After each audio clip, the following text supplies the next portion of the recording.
reminder that you can't protect every location 100% all the way. And, you know, law enforcement often talks about soft targets and large crowds and gatherings. And it's one thing to say that the convention itself will be safe. But Ryan, so I guess my question is, do you, like, how can you guarantee the safety and protection of the other people who are there participating, engaging in some of the other events around the convention? Well, it's a good point. And obviously, everyone involved is doing, you know, doubling and tripling down on conversations and reviews. Speak with the mayor tonight, folks at the RNC, and others, that everything is safe as humanly possible. But you know, we have to do everything we can to make that happen, and we have to decide, I guess, as Americans and people that are here in Milwaukee, what's best for this convention. And right now, you know, the event is moving forward as planned. So obviously no one's going to want to do anything that will put anyone at risk. That's not something that we're willing to do. But also we have professional people here. We have over 4,000 police from outside of Wisconsin, not to mention the folks in Wisconsin, not to mention the Secret Service and others. So it goes without saying. I mean, safety is number one. We want people to have a good time. We want people to be safe. But we also don't want to be deterred by, you know, maniacs either. So all of it has to be analyzed, and that's what we're doing right now. That's a really good point, Brian, because one thing we know about terrorists, whether domestic or, you know, from another country, is they attempt to change our way of life. And that's something that I would imagine that many on all sides of the aisle could agree that we don't want to let somebody change our way of life. But at the same time, major questions about security at these big events going forward. Ryan Priebus for us tonight. Thank you so much for your time and your perspective. We appreciate it. Let's go back to Martha Raddatz in Washington. Martha, you've been talking to a number of people, and a reminder to our viewers, we are waiting for this police press conference to hopefully give us some more information about what happened. But Martha, you've also been seeing some of those aerial images and the lay of the land, so to speak, at this event as you've been getting information about what happened with the shooter. Well, the shooter was on a roof, and that is going to be the biggest question. How did he get on that roof? How long did it take him to get up on that roof? Was he on a ladder on the side? And we see between those buildings, did a shooter go up that way? And how did they not notice him for such a time period? I mean, he would have had to set up on that roof at some point. And who saw him? Did people realize he was up there? We've seen the sniper. We've seen the U.S. Secret Service counter sniper team in some of that video at the venue itself and looking around to that outer perimeter. I spoke to a former agent earlier this evening, was in touch with a former agent earlier this evening. I think we're going to stop right now. Martha, yeah, forgive me. The press conference is underway. Let's listen.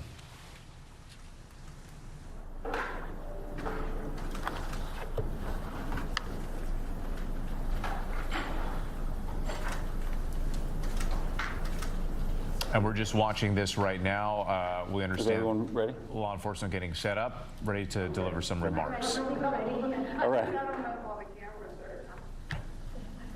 So my name is Kevin Rojek. That's R-O-J-E-K. I'm the special agent in charge of the FBI Pittsburgh field office. The first thing I want to say is that the FBI stands with the people of Butler County in Western Pennsylvania, and our hearts go out to the victims of this heinous act which occurred today. This is our community, and I want to let the public know that the FBI has deployed a number of our resources, including investigative agents, our evidence response team, bomb technicians, and we have additional resources coming from other field offices, as well as from FBI headquarters, including our evidence response from Quantico, Virginia. We have intelligence analysts as well, working from our field office in Pittsburgh, working feverishly to attempt to identify the individual who did this and any motives behind why this was done. Right now, we need the public's help. Anyone who was on scene, who saw anything, who identified any information, please report that to the FBI using either the phone number 1-800-CALL-FBI or online at fbi.gov/Butler.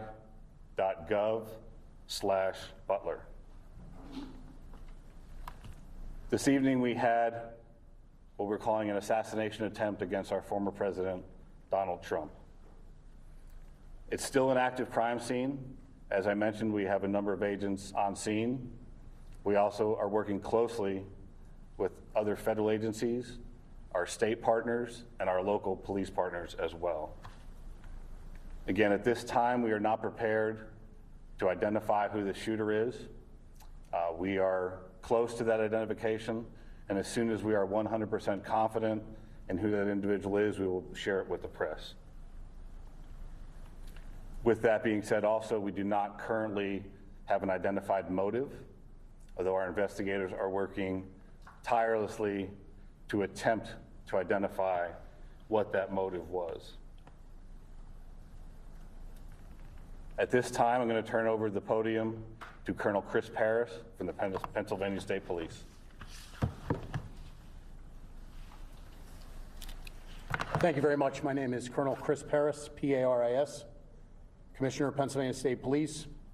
I would just like to say that the State Police have been in regular contact with the Governor's office, and the full support and assets of the entire agency are behind the FBI and our other federal and municipal partners to assist with this investigation.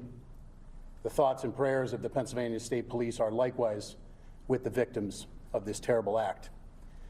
We are prepared to support this investigation in any way, shape, or form, and we stand ready to participate in a full, fair, and competent and thorough investigation. To give you an operational rundown, Deputy Commissioner of Operations, Lieutenant Colonel George Bivens, is behind me, and he will discuss the operational portion that's being conducted by the Pennsylvania State Police. Lieutenant Colonel Bivens. Good evening. So let me describe for you a little bit about the scene that we have over there. As you know, there was a grandstand, a very large area, a lot of people there when this all unfolded. The former president had come out and begun to speak shortly after 6 o'clock this evening, and within about 10 to 15 minutes, a number of sounds were heard, and it became apparent that shots were being fired in that direction. It was a chaotic scene. Law enforcement, I believe, acted heroically, quickly identifying and neutralizing the threat, as well as responding to assist the various victims. PSP had a significant presence on the scene along with all of our federal partners at the time of the shooting. We have since enhanced that presence significantly, bringing in resources from all over the Commonwealth to ensure that we have a speedy, thorough investigation. We are working very closely with the FBI as we work through this. As you can imagine, because of the variety of crimes that have been committed, some are under federal jurisdiction, some are under state jurisdiction. And so, we're working through all of that, not an issue at all. We work seamlessly. But the FBI has maintained the lead on the attempted assassination. PSP will take the lead on the homicide and the shootings of the other individuals in the grandstand area. And so there are a lot of witnesses to be interviewed, a lot of things to be processed. There were some complicators that hopefully the next time we speak we can describe for you, but some complicators that slowed down some of the processing and the positive identification of the shooter. But know that at this time we have no reason to believe that there is any other existing threat out there. We are doing everything we can to make sure that this is thoroughly investigated, and that if there is any information developed that anyone else was involved, that between PSP and the FBI, that will very quickly be followed up on. So I think at this time we would open it up to questions from all of you. Was this a lone wolf attack? Again, I think it's too early to say that. We have one shooter tentatively identified, but we're not stopping there. We're following up on a lot of information.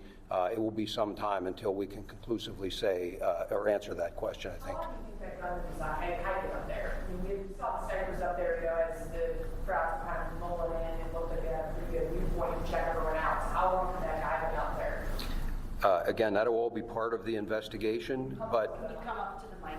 that will all be part of the investigation. But I can tell you that preliminarily it appears everything unfolded very quickly. So, again, we'll have more information on that, but it's just too early to start definitively saying this happened at this exact time. And It wasn't much of inside the security perimeter, right? That building he was on was outside of the That's correct. How far outside of it? We'll have that information for you. It was some distance outside of the Colonel, security can you perimeter. comment on reports that there were people who saw someone on the roof and tried to alert authorities? We're following up on those. I will tell you that I am aware of those, and I am aware that law enforcement had responded to a number of reports of suspicious activity. The specific response to this will be all part of the after action, but yes, law enforcement was responding to check on several suspicious occurrences. What were the other suspicious occurrences? That'll all be part of the investigation. I think I'd like to.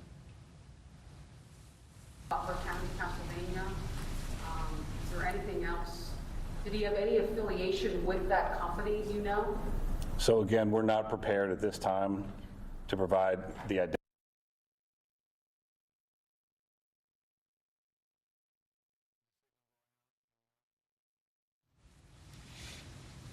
Forgive us here, we are having a couple hits to the signal here with this press conference that's happening right now in Pennsylvania. Let's see if it comes back. If it doesn't, we'll continue here, or as we wait for it, I can give you some of the headlines from what law enforcement officers were talking about. This is a multi-agency effort, very complex, between the FBI, which is leading the investigation, and the Pennsylvania State Police. And they said that because of the different layers, they said at this time there are a variety of different crimes, some under federal jurisdiction, some under state jurisdiction, but they will be working together. They also said at this time they're not prepared to identify the shooter. They're close to identification, but they want to make sure they're 100% confident in who that person is before they share it. This is key. They also said there is no reason to believe that there is any other existing threat out there. Now, they wouldn't say specifically if they thought this was the act of a lone wolf, pointing out that they're not sure of the motive in this case. But at this point, this is significant, especially for the area. No reason to believe that there's any other existing threat out there. Now, one part of the question and answer I thought was interesting. There were reports that police confirmed of someone on a rooftop. And so let's go ahead and listen into the presser. So I think the credit goes to not only the Secret Service who was on site, but also the state and local partners who were there on site and were able to react immediately when the incident occurred. Do you know how many officers fired their weapons? I do not. I understand that it's very early and there's still going to be a lot of questions, but I mean, At this point, we're not going to make that assessment. There's an active investigation. A lot of things need to occur investigatively to make those determinations of what, if any, failures there were. So we can't comment on that at this time. So you can't say if Secret Service had checked those buildings, or we're keeping a close eye, or? Really have to defer to Secret Service for those questions. Was there any law enforcement at the AGR property prior to the event? Like, were there police at that location at any point during the event? Are you saying the location where the shooter was located? Yes. I don't have any information on that. You'd have to defer to Secret Service. When do you think you will release, when will the name of the shooter be released? I mean, any inkling of when that might happen, tomorrow, or? So that'll be, as soon as we've confirmed 100%, we're willing to release that. So if we have, as far as the contact information for the press, we should be able to do that within the next few hours, I imagine. I'm sorry, sir. There was a vehicle being checked not far from here. We've also heard of a possible related scene in Bethel Park. Is there anything you can tell us tonight about other areas where law enforcement may be searching in relation to this event? Again, right now we're tracking down all leads and doing all interviews and tracking anything that we can regarding suspicious locations, vehicles, locations, interviewing individuals. So it's all related to this event, but I can't confirm or deny anything that's going on beyond that. Have you tell us about the weapon that the shooter used? Details of the weapon? Yeah, what kind of rifle was it? Do you want to comment on that? What did he use? Okay, until we have the confirmation of who the shooter is.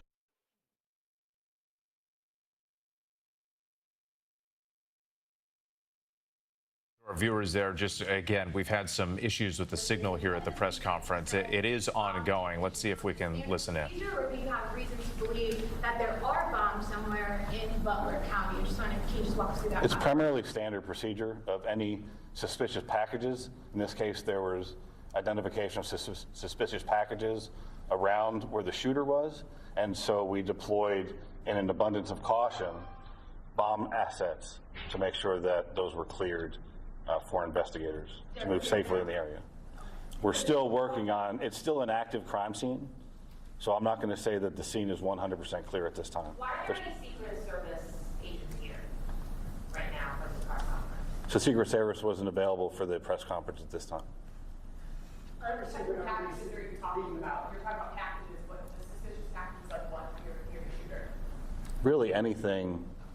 I don't have specifics on what they were looking at, but you know, there's people in the crowd will leave bags as they're fleeing the scene like this. So any suspicious packages we have to treat as it may be an explosive device. And then how quickly, this was, I guess, the Secret Service, which we're not here to talk about, I guess, but when you guys jumped into action, all law enforcement and were able to take down that shooter, how quickly did everybody jump in and who ended up taking him out?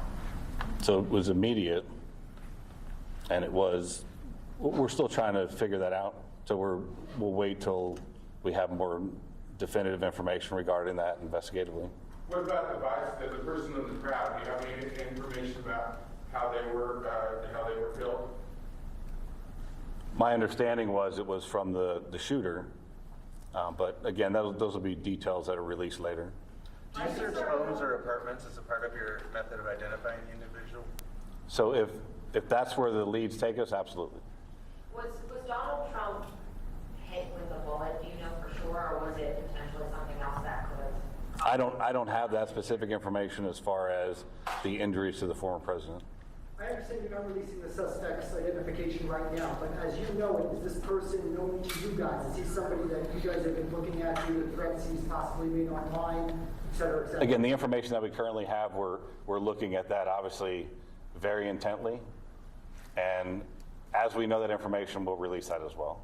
So we'll need to plan another time for a follow-up press conference. We're looking at all investigative leads and everything from, and that's why we asked the public, because I'm sure there'll be cell phone video, there'll be all kinds of information that we'll use to fully flesh out exactly what happened here. I know you're saying you can't say what type of gun it is, but do you know how many shots were fired? I don't. And I don't have that information as far as that'll come out in the investigation as well. Is there an identification tonight on the other victims? As far as the civilians, Civilians that were injured and killed. Yeah. So we do have identification on those. We're not prepared to release it at this time. We have notified a number of family members, but they have not had an opportunity to notify extended family and things. I would confirm for you that we did have one individual killed, and I know I heard somebody say about 2 victims. There were 3 in total besides the former president. So 2 critically wounded, 1 killed. At this point, do you know if they were sitting near each other and where in relation to the former president were they? I don't have their exact seating by individual. Again, that'll all be part of the investigation, but their shots were scattered somewhat, and so they weren't just into one particular location. you're saying just one fatality as of right now? Yes. The shooter and one fatality. The shooter plus one fatality. Oh, thank you. So there was one victim of the shooter who was killed, and then the shooter was killed. And then 2 incredible. Yes, ma'am. Witnesses say they saw a semi-automatic rifle used by the shooter. Can you share any more details of it? That's what you believe? I've heard those reports as well, and again, we do have a good idea of what the weapon was, but again, that's all part of the ongoing investigation. And I'm not trying to be cagey about that. When the SAC talked about the need to be very methodical and to be cautious with that scene, we are doing just that. We don't want anybody else getting hurt, and candidly, there are some concerns that we'll be able to talk more about later on about just what those concerns are and continue to be. Have you talked to the shooter's family yet? That's all part of the investigation. After the event, there were a lot of really angry people. Are you monitoring? Have there been any threats in response to this? Are you worried? Have there been any specific threats? That's certainly a concern, and we're monitoring that whole situation. I mentioned that we're bringing a lot of assets to bear, and so like the FBI, utilizing their analysts, we also have the Pennsylvania Criminal Intelligence Center. We will utilize the resources of our intelligence division and the Criminal Intelligence Center to be able to monitor for concerns about any threats, regardless of the side of the issue or the political spectrum. We want to make sure that we try and avoid any further violence. So no, nothing specific so far? No, sir. Without identifying them by name, can you say anything about the other folks who were injured or killed? Were they adults, men, male, female, anything at all? They were adults, and they're male. All 3? Yes. How difficult it is for your department, though, or all your departments, to go talk to these family members, including the civilians who were gunned down while they just went to a rally to try and, celebrate, I guess, the upcoming election? What are those conversations like, and how do you kind of get through that? We have trained investigators, and we're partnered hand in hand with the FBI, again, because we've got some federal violations, some state violations, and so our investigators are going out methodically. And we have a large team of investigators that are going out, dividing up these interviews and trying to conduct them as quickly as possible. And then there will be follow-ups. With the FBI asking for people to call in tips, I have no doubt that we will receive a lot of additional information that will also require follow-up. But again, we're working very well together, and it's only a short matter of time until we get through all of those interviews. How close a call was it for President Trump? There were no police hit with bullets. From your experience, how close a call was it for? I'm not going to speculate or comment on that. And as we're listening to this press conference in Pennsylvania, you're looking at a live picture right now. This is the plane of former President Donald Trump flying into Newark. We understand that the president is going to regroup with family, with advisors in New Jersey as they get ready for what is still set to go forward with the Republican National Convention in Milwaukee starting on Monday. So quite a day for the former president, what law enforcement again are describing as an attempted assassination on Donald Trump today. Trump himself saying that a bullet whizzed past his ear, his right ear, and actually clipped part of it. He was injured slightly, taken to a hospital for medical treatment, but has since been released, left the area, and the image of former President Trump's plane landing in New Jersey right now. Once again, this press conference is playing out in Pennsylvania. We're getting a few more details of what they're looking at. I believe they're still wrapping up right now. Let's go ahead and listen in. Part of that process? It's my understanding that was outside of the perimeter. Did this shooter have any previous criminal history? We're not going to comment on anything about the Did shooter. any agency deny Trump's team extra security? Any of the agencies that are up there? Not that I'm aware of. If Trump had been the nominee already, would he have had additional security for this event? There again, Secret Service has the lead, and I'm not going to comment or speculate on what may or may not be provided at any given point, depending on their status as a candidate. What I will tell you is that, in my experience, the Secret Service does an excellent job of maintaining security on protectees. They're very cautious. They don't hesitate to ask for resources, and candidly, we don't hesitate to supply those resources. Deputy Colonel, you're asking for the public's help. Can you elaborate and be more specific about what you'd really like to see from the public? If it's videos, photos, personal accounts? I think the videos and photos would be very helpful. And I think that once the shooter is identified, anyone that has specific information on that shooter, that would be very helpful as well to help us assess motive. And again, as I mentioned earlier, we are absolutely not taking for granted that this was a lone wolf attack. And so we would be looking for any additional information that might point us toward anybody else that may have had a hand in this. Sir, at this point, what is the main focus of the investigation?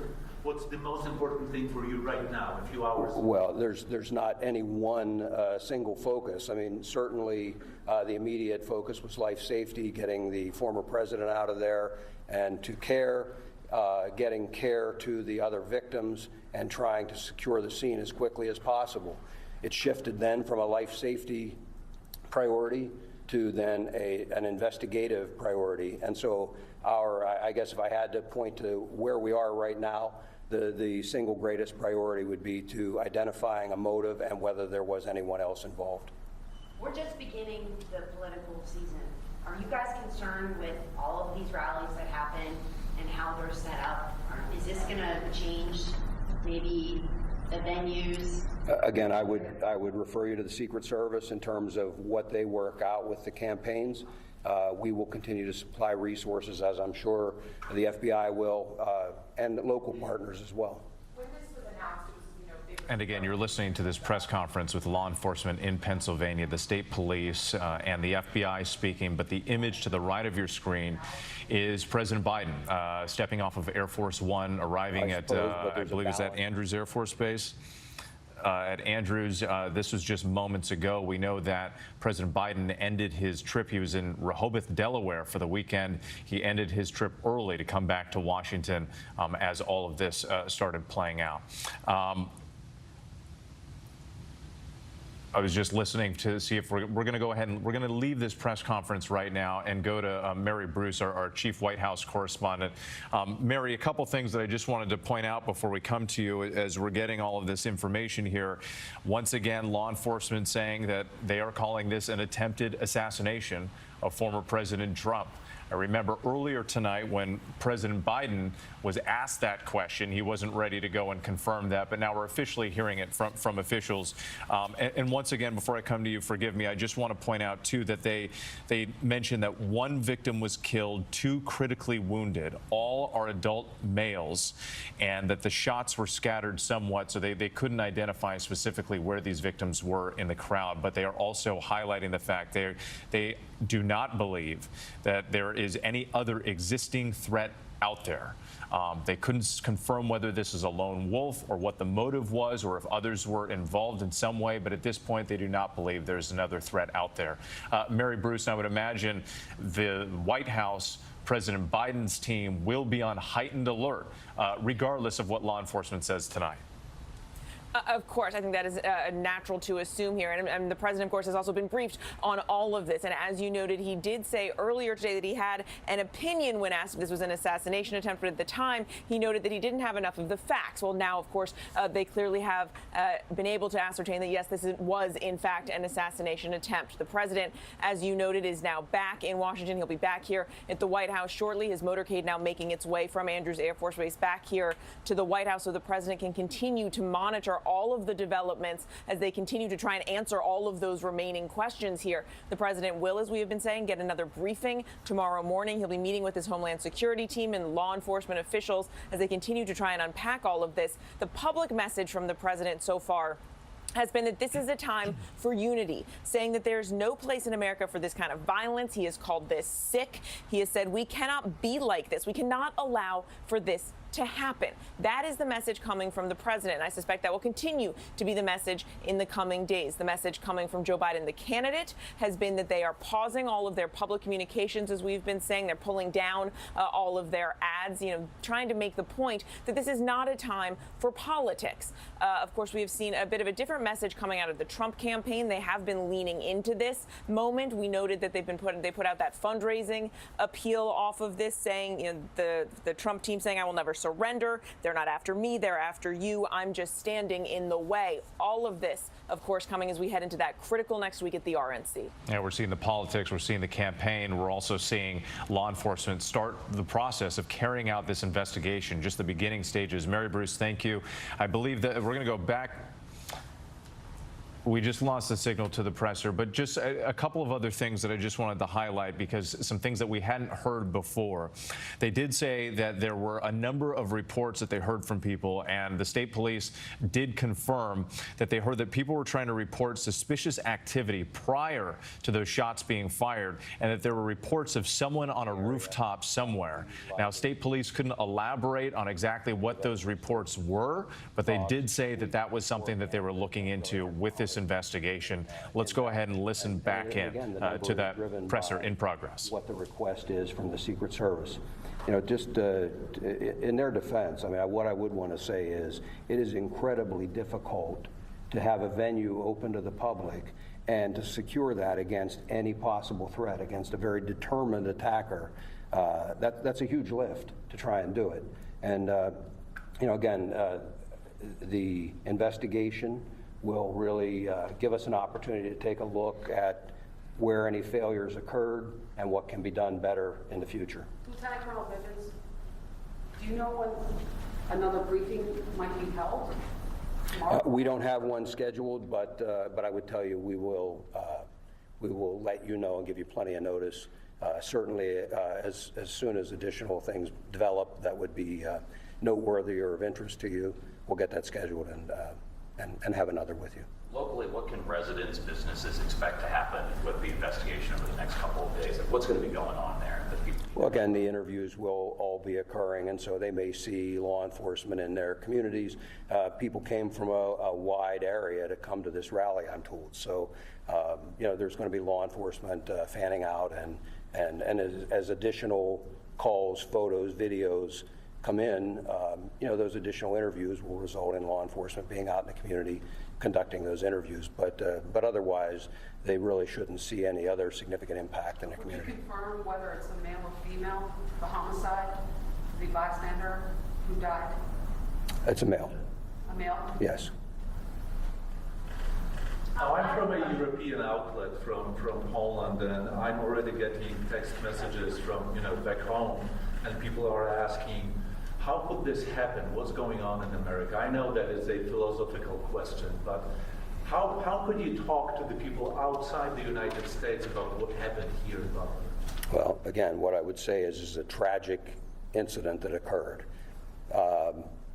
We're not in a position to start second-guessing how or why or anything else at this point. Just know that it will be thoroughly investigated. If there is anyone to prosecute, that will be done, and we'll move forward. But I don't have a good answer for you. We'll just take one last question. I know that PSP said that you guys were not aware of any additional requests from the Trump team for security. What about the FBI? Was there an additional request for additional security from the Trump team, and was that denied in any way, shape, or form? No, there was no additional request for security that was ever denied by the FBI. What does the FBI do in these events? Like, what is your role? So we showed up after the fact. We were monitoring the event, but it was once the incident occurred that we come and we take the primary jurisdiction for the investigation. Thank you. We'll, as we have additional information, we'll provide it. Thank you. Thank you. And once again, law enforcement wrapping up this press conference. This is in Pennsylvania. It was a joint presser. The Pennsylvania State Police, also the FBI, talking about the teamwork that they'll be working together as they pursue this going forward. There was one more note that I wanted to bring to your attention that we heard.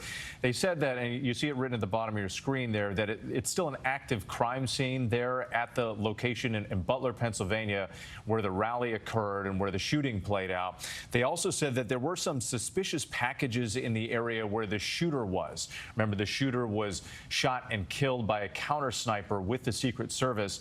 They said that there were some suspicious packages, so they deployed some resources to clear that area. That's not to say that there was any sort of device that was dangerous, but out of an abundance of caution, this is the sort of thing that they have to do to clear this massive area, this massive crime scene. And you're looking at some of the aerial pictures right here. Let's go back to our team now, because Pierre Thomas has been getting a lot of information from law enforcement tonight. And Pierre, the one thing that we were talking about earlier that we didn't hear is they said that they're not prepared at this time to identify the shooter. They said they're close to identification, but they want to be 100% confident in who that person is. Well, they absolutely have a name that they're working with. And right now, our guidance is that there are residents and other locations that are being checked in connection with this suspect. And again, the reason why they're being so careful is that any place that they're going to, they don't want anyone who may have been involved to know that they're coming. So that's why they're being very coy about releasing the name at this point.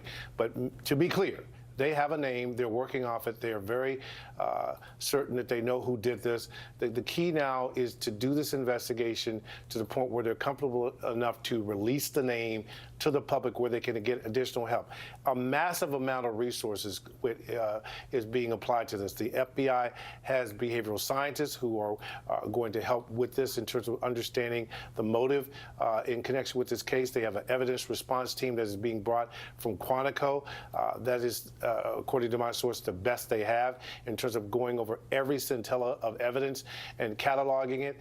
There will be a system in place for taking in the hundreds or more tips that will come in connection with this that will all be computerized. The FBI, as one source told me a few moments ago, actually an hour or so ago, this is what we do. We have the capacity to vacuum clean every bit of information so that we can reconstruct everything there is to know about this man, identified as a male suspect. We're told young person. We will get additional information about his identity, but the game plan now is to reconstruct his life and to know everything possible to understand why this took place. And to a reminder to our viewers here, Pierre, because as you were speaking, we were showing an image that was a photograph that we were told is being looked at by authorities, a photograph what they believe is the shooter on a rooftop. Absolutely, and if you look at the garb, it appears to be military style. I'm not quite certain here. They are looking at that. Could that have caused some confusion as to why this person might have been proceeding to the roof? Because again, the law enforcement presence at these kind of events is significant, and there might have been some confusion as to whether this person might have been law enforcement. But they pointed out that there was some suspicious activity that was noticed that was being conveyed to law enforcement. And with the other thing I can tell you, these packages that they're talking about, there are always concerns about potential booby traps in a situation like this. And so there are just layers upon layers of investigation that are now taking place and that will happen throughout the night. Yep, and especially when they don't have a motive and they don't know what this person was intending to do beyond what happened with that shooting. Pierre, thank you. Let's go back to Aaron Katursky because as we're getting more information about this shooter, you're also learning how they ultimately identified him or a way that they were looking at identifying him. And it hasn't been easy, Whit, because authorities say the shooter was carrying no identification on his person, so they've had to use DNA technology to identify him that way. That may be what's giving the FBI some pause in formally releasing the name so they can do that biometric identification. So that also tells you that perhaps this person didn't want to be identified. And what that means as far as motive, we're not sure. The authorities have not yet identified one. But with the name they do have, even though they're not releasing it to the public, and as they wait for biometric confirmation, they've already started started carrying out law enforcement operations nearby in western Pennsylvania at locations that may be associated with this young man.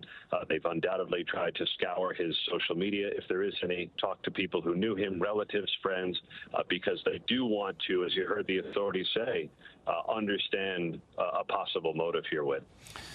Aaron Katursky, thank you. And Brad Garrett, our law enforcement contributor. Brad, let's bring you in because you've been a part of so many major investigations. This is unique. We're talking about an attempted assassination of a former president who is currently a candidate for president again. And what's your takeaway in terms of the identifying of this shooter and what we know about him already? So, the pause obviously is they do know who he is, but they probably don't know all the tentacles connected to him, if in fact there are any. And until you eliminate those you're going to walk very carefully, and you're not going to get the public involved with names until you do searches and that you have a really solid feeling that this is a lone actor, which is, it sounds like that's what they have, but they don't know that, I think, 100% yet. And so you'll see this probably, I suspect, by tomorrow. We'll know who the shooter is. You won't maybe know much about motive, if any, officially for a while. It'll also, this whole thing is a teaching moment for them because this guy had to be, again, me guessing, outside the perimeter of what they had covered. And only, I suspect, when he started shooting, that they were able to draw a bead on him and stop him. So this will go together, I think, pretty quickly. And we should have a lot more information, I think, by tomorrow. And already in the past 5 hours or so, we have learned a lot. Brad Garrett, thank you. Let's bring in Elizabeth Newman, our contributor, our former Department of Homeland Security under former President Trump. Elizabeth, what are you learning, and what's your takeaway in this sense of the shooter profile that we're starting to get right now? Look, we don't have a ton of data about assassination attempt attackers, in part because there just aren't that many assassination attempts. But we do have a lot of data about the type of attackers that carry out targeted attacks, targeted violence attacks. And things that we know is that there's usually leakage. They usually tell people or the people around them know that something is off, know that something has shifted. We know that many of them have some sort of life stressor in their life experience in the last year, some sort of crisis. Sometimes it's a job loss. Sometimes it's a loss of a loved one. Many of them have mental health challenges, not necessarily a diagnosable illness, but just it can be a broad category of mental health challenges. And all of these things, is what Brad was referencing earlier, they're going to be looking into the attackers' history here. There sometimes is an ideological motivation. And of course, because of who the target is, everybody's kind of jumping to, well, clearly this has a political motive. It might, but we also know that a lot of times, I mean, you can go back to Ronald Reagan's assassination attempt. That wasn't politically motive. It was somebody with a mental health fixation on a celebrity trying to show off for a celebrity. So we really don't know yet motive, but we do know probably that there was some sort of crisis in their life. They're disaffected. They probably spent tremendous time online.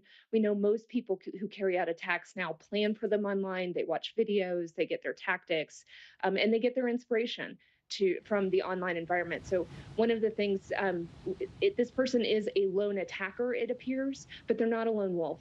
They have been participating in a milieu of violent rhetoric and violent inspiration probably for quite some time. At least that's the profile of most people who carry out attacks. And that's a really great point. And again, we are learning more and more as the minutes and the hours go by, already into the evening.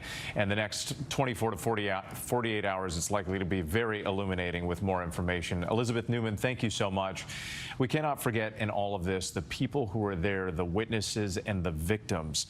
Authorities again confirming that one person was killed, 2 critically wounded, all adult males. We heard from so many witnesses who saw all of this. Some of them rushed in to try to help. We've been speaking with some who were at the Trump rally, describing what they saw and heard. A warning, some of it is disturbing. Let's listen. I was positioned probably about maybe 20 feet away from the president at the point in time when he was making his address. I was to the right of the stage due to me being I was a speaker at the event.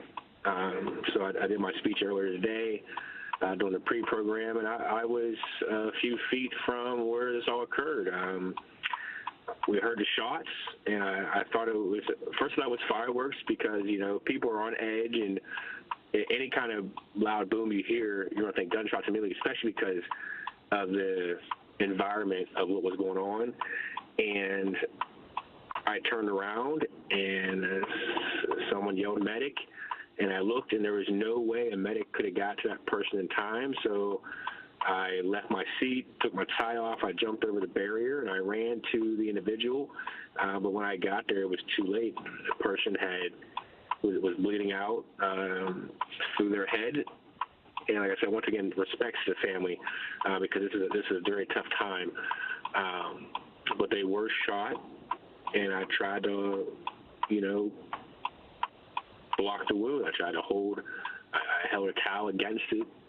And until a medical team arrived and got him out, and you know, from there I helped the police and crowd control with getting people out of there because people were very nervous, people were very hesitant, and we had to move people fast and get them into a safe location, opposite of where the shooter was at or said to be at. So I assisted with getting people down and getting people out. And I try to keep kids calm and just get people clear. Wow, Rico. Obviously, we want to be sensitive to the victim's family. Yes. But can you tell us more about this person? Where they were? Was it a man? Was it a woman? Well, it was a male. It was a male victim. He was literally just sitting there in the stands. He had to be maybe 3 or 4 rows up from the bottom of the bleachers where everybody was sitting. And 1 second, where everyone's cheering and happy and listening to what Trump's saying, and the next minute, he's gone.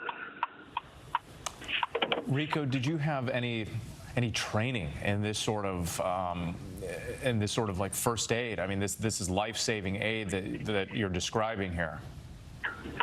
I mean, I'm in the military. I'm in the 171st Air Refueling Wing, and you know, we learn first aid and self-aid buddy care and basic training. And you know, at the point, as soon as I heard the shots and I seen and heard someone yell medic, my first instinct was, you know, I'm trained in self-aid. I'm trained in you know, applying a tourniquet, but I'm not trained to see someone's, you know, what I witnessed.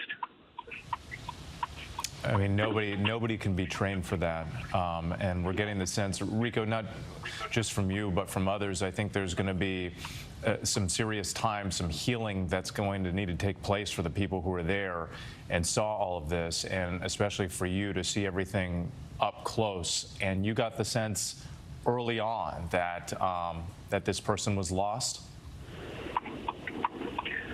From understanding head wounds and how they operate, when I seen what I seen, I was afraid that person was lost. And reading what has been done, said, and stated in the news so far, those are now facts, which is a shame. Rico, I don't even know if these are the right words to ask this question because most people have never been in this situation, but how are you processing what you saw and what you witnessed? I mean, one can only process what happened, you know, hopefully as slow as possible. But my worry, my heart at this point in time is not for myself, but it's for the families of the loved one. We just saw him, Trump, duck behind the podium, and then a Secret Service pile on top of him. and we heard the shots. More like what we heard, the bullets rattling around the grandstand. One hit the speaker tower, and then chaos broke. We hit the ground, and the police converged to the grandstands. I watched him kind of graze his ear, and then I heard a pop, and then he went down, and then I heard another pop, and then a Secret Service kind of came up to the stage. I mean, it was just a chaotic scene. I could see his face. He was right there talking, having a good time. And, you know, you heard one shot, two shot. It sounded like, you know, bang, nothing crazy. And then you heard maybe 3 or 4 more. And that's when everyone got quiet, started panicking. Trump dropped right to the floor. I guess Secret Service jumped on top of him and shielded him. But, you know, as soon as everyone in the crowd figured out what was going on, we all ducked, and my buddies just jumped on top of me, piled on top of me. You know, and we had no idea what was going on. You know, you're in total shock, you're shook, and, you know, you can't feel your legs. But we were trying to decide if we wanted to get up and run, and we had really no idea what to do. And next thing you know, you see bullets, or you hear bullets flying, and I believe a bullet hit the hydraulic lift that was holding up the speakers, and that thing almost collapsed. There was hydraulic fluid and water spitting everywhere all over the crowd. And then before you know it, everyone just gets up and starts running. But and Trump Stephen, did stand. Oh, forgive me. I'm sorry. There's a little bit of a delay, but on that note about everybody getting up and running, we're actually showing video that you shot on your cell phone.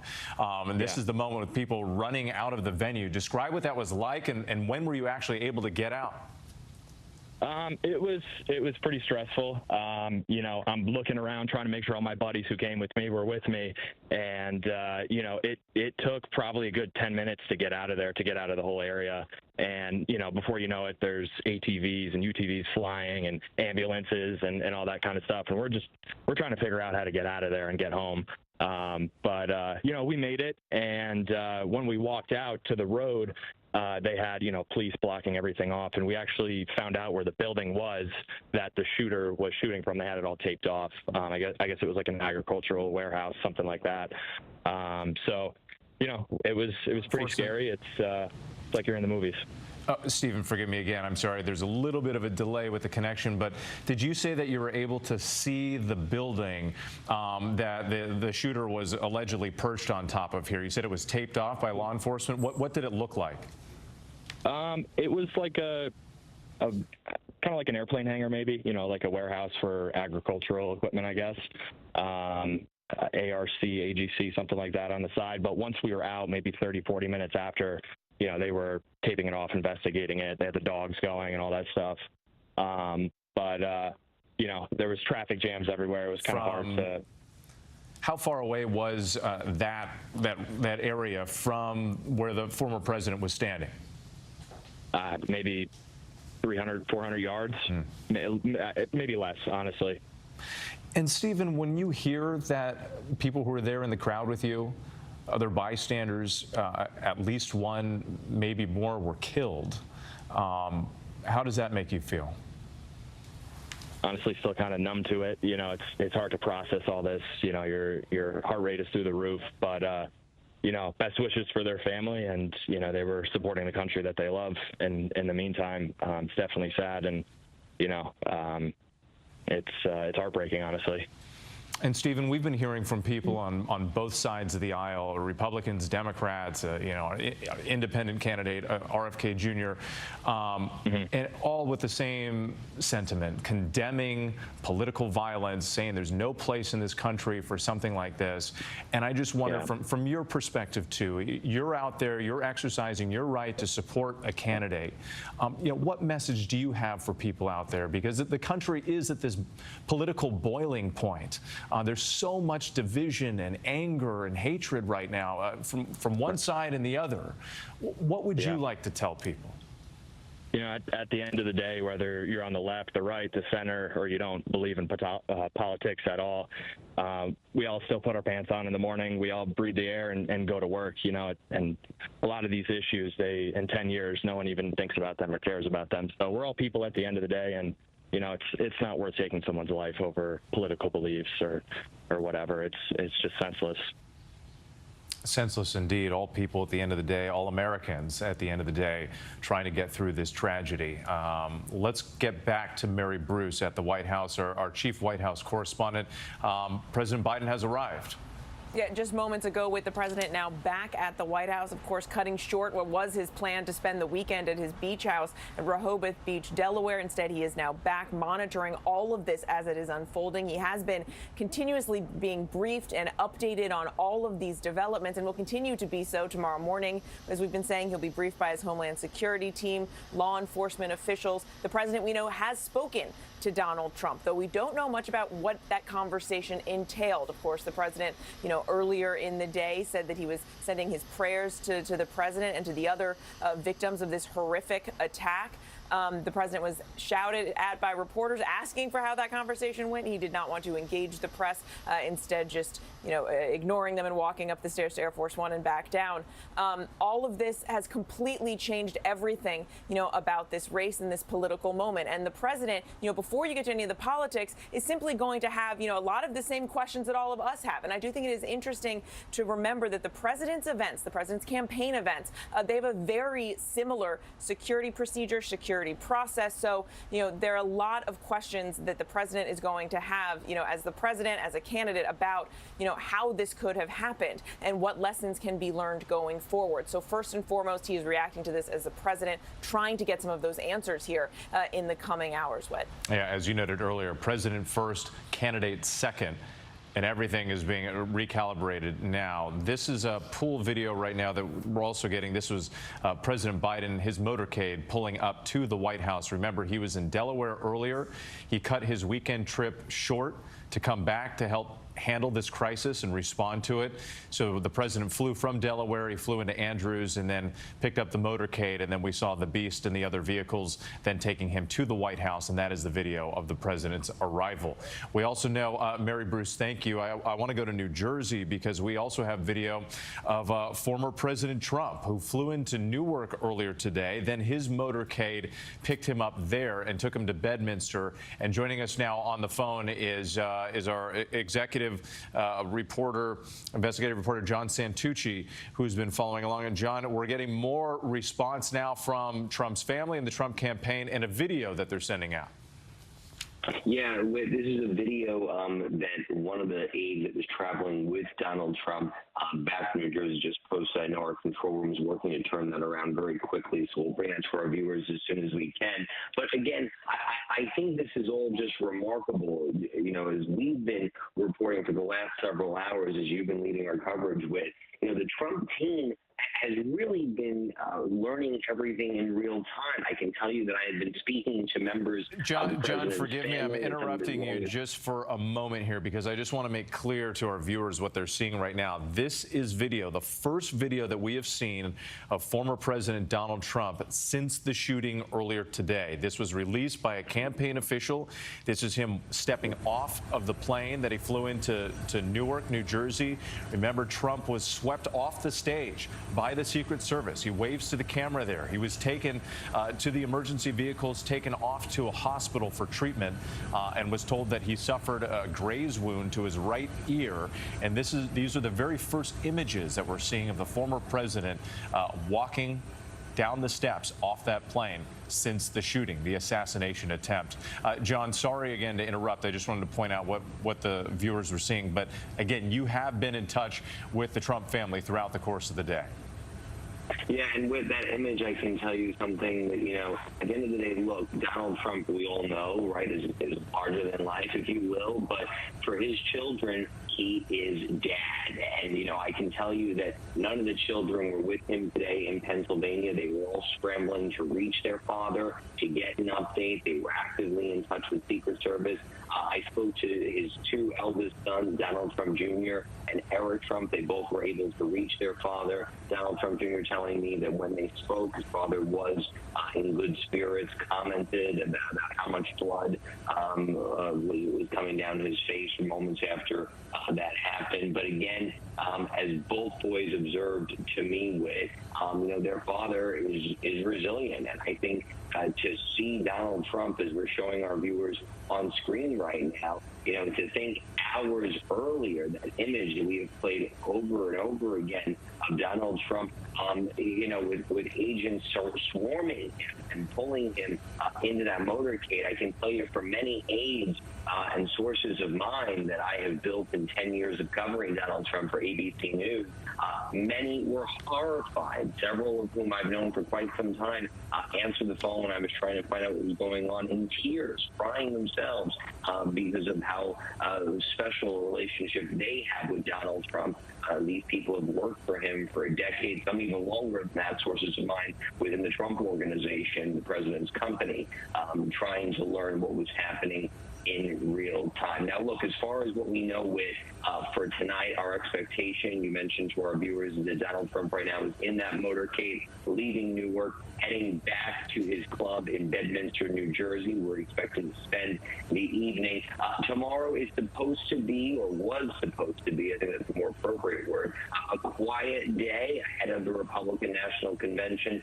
But you got to imagine with Donald Trump, he is going to want to get out there and say something to his supporters, given these images of him walking off his plane for the first time anybody's seen him since he was escorted very quickly out of that rally in Pennsylvania. The other thing that we should note with for our viewers is that, this has been a very busy time for Donald Trump, where he has really been focused on the campaign. We reported, as you know, with in just the last 24 hours, he was doing private meetings with the three finalists, if you will, potentially be his running mate. And he thought that this rally today in Pennsylvania was going to be that big event. That ended up not being the event because of the coverage. Obviously, we've been talking about something nobody could have predicted. But our understanding is that Donald Trump is still full steam ahead with the convention, expected to head to Milwaukee on Monday. And we still believe that is then and there we'll find out who his running mate is. It is, though, I have to tell you, just as an observer, someone who's covered him for this time, I'm surprised at, the fact that they are moving so aggressively ahead with the campaign, but then again, not. We know that Donald Trump has had so many twists and turns over the last year, and so often they collide with the campaign, and Donald Trump finds a way, if you will, to make it all work. And I think that's exactly what's going to happen now. Absolutely, John, and you're seeing this remarkable split screen right here. John, thank you again. On the left side of your screen, that is that image that we discussed, the first images that we've seen of the former president after the shooting, stepping off the plane and then heading to Bedminster, New Jersey. On the right, those are the earlier images of the motorcade after he flew into Newark, then escorting him to Bedminster. And joining us now, I believe on the phone, is Rachel Bate, our political contributor. Rachel, we've had many conversations in recent weeks about the state of the campaign, and once again another unprecedented moment in this campaign, an attempted assassination of a former president. What are you learning from your sources tonight? Yeah, hey there, Whit. I mean, we can certainly say right now that this is going to further scramble a presidential campaign that is already roiling in chaos, as you just said. I mean, it is very much electrifying Republicans who are already rallying around Donald Trump, and from Democrats who already have heartburn about this campaign, they're even more worried about dimming prospects of taking back the White House. I mean, my colleagues and I were hearing just hours after this assassination attempt from Republicans who are saying, look, we think this is going to solidify Trump's chance of winning back the White House. One congressman here in Wisconsin, where I am right now, Derek Van Oren, said that President Trump survives this attack. He just won the election. We also heard from other Republicans who were talking about that sort of iconic picture of Trump pumping his fist in the air, showing that he sort of survived this, saying this is going to be an image that Republicans are going to rally around. And I think, we're also starting to see some conspiracy theories, unfounded conspiracy theories, circulate on the Republican side of things, particularly from some more Trump-aligned MAGA wing officials. I mean, there was a Congressman, Mike Collins, who's tweeting things that Joe Biden sent the orders. To be clear, there has been no evidence of that. And in fact, a lot of people would say this is very dangerous to say this sort of thing right now. But these are the kinds of comments we're actually hearing from Republicans right now.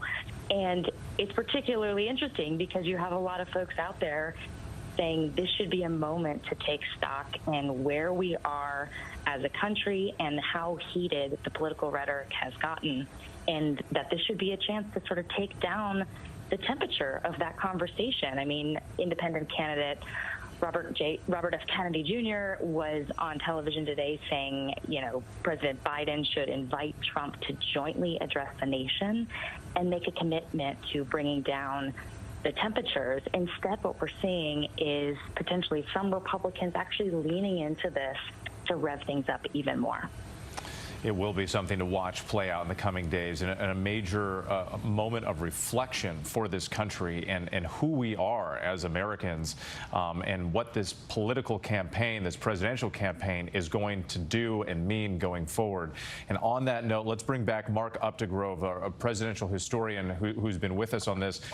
Mark, again, as we've been getting your perspective and comparing this to other moments that we've seen in history, this just within about 6-7 hours of that assassination attempt of former President Trump, we see that image of him coming down the stairs of his airplane, landing in New Jersey, preparing to go right back to work on the campaign trail and the convention in less than 48 hours.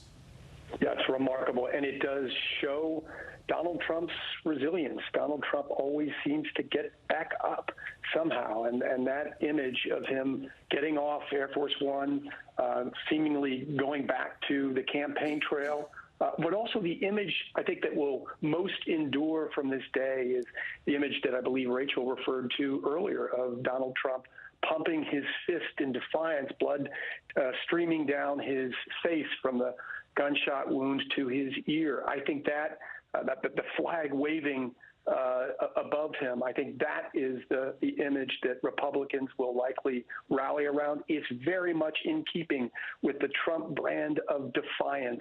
So it's more or less that iconic, what will certainly become an iconic image, is on brand for Donald Trump with. Mark, thank you again. Let's go back to Aaron Katersky, because I just want to make sure that we're following up some of this latest information that we're getting about the shooting. Aaron, we had that press conference moments ago. Officials are not identifying the shooter just yet, but you've been getting more information about how that process is moving forward.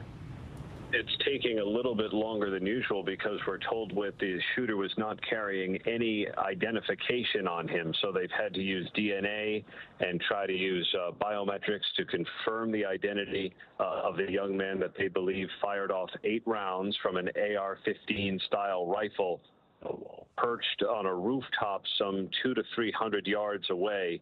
We're still working for an exact location and distance, whether he was specifically perched or whether this was more a haphazard scattershot type shooting. But the authorities are saying tonight they're confident that there is no additional threat. Now, we also heard Pennsylvania State Police say they were concerned for a time about other people getting hurt, but they did not reveal why they had that concern. And we know tonight that law enforcement activity is taking place at locations in western Pennsylvania that may be associated with the shooter, and we'll see the results of those perhaps in the morning once the authorities tell us a little bit more. But the urgent priority is to confirm that he was acting alone, that there is no additional threat, and then the questions about motive, how he was able to pull it off, and whether there were any deficiencies in the security plan.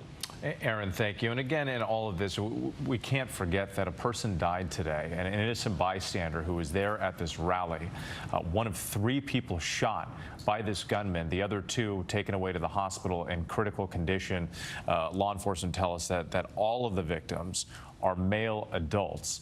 But we've heard from witnesses who were there in the crowd. Some had children on their shoulders. They were trying to shield their eyes as all of this was playing out. A local mayor who had to push his pregnant wife to the ground and jump on top of her to protect her.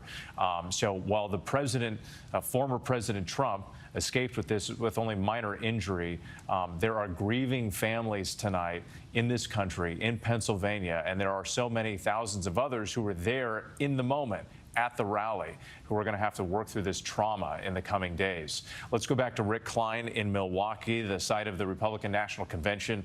It's supposed to start, and I mean now it's going to be tomorrow. It's we've moved into Sunday morning here, Rick. Tell us about the plans and everything at this point, as we're told, is moving forward. Yeah, it's not, I wouldn't call it business as usual because everyone in the city is stunned and some of the events and parties have been scaled back or canceled. This is obviously the only topic that anyone is talking about right now and all concerned about. And I've been hearing from delegates all day say that their thoughts, their concerns, their prayers are with Donald Trump. And it strikes me on this day of just a sad and stunning manifestation of the nation's divisions that in one way it's heartening to see that Donald Trump can walk down those stairs, go back to his home, and I think good for Americans to know that he is home, as is President Biden, who returns home now. But the moments and the hours and the days ahead are extremely tenuous. The divisions that led to this moment and the fallout from this horrible incident that occurred just hours ago, it's going to be felt in Milwaukee in the coming days, where this convention is planning to go ahead as scheduled starting Monday, and it could be felt throughout the rest of this campaign and beyond. This is just cast a pall over all of America and American politics, and in closing out this really, truly sad and horrific day. Rick Klein for us once again, and to our entire team. No doubt this is a moment of reflection, a defining moment in this country, as people from all sides of the aisle are going to have to ask themselves, who are we as Americans going forward after this unprecedented moment in this campaign, the assassination attempt of former President Donald Trump, again escaping with only minor injury, but 3 victims were shot today, 1 person killed, 2 others in critical condition. The suspect also killed by a sniper for the Secret Service. All these details still coming in.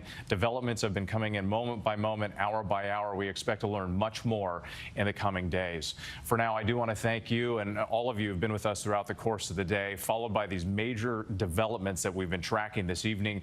We return you now to regular programming. We will, of course, be monitoring all the developments and all the changes across all of our platforms on ABC News and our programs tomorrow, beginning with a special edition of Good Morning America and a special edition of This Week with George Stephanopoulos.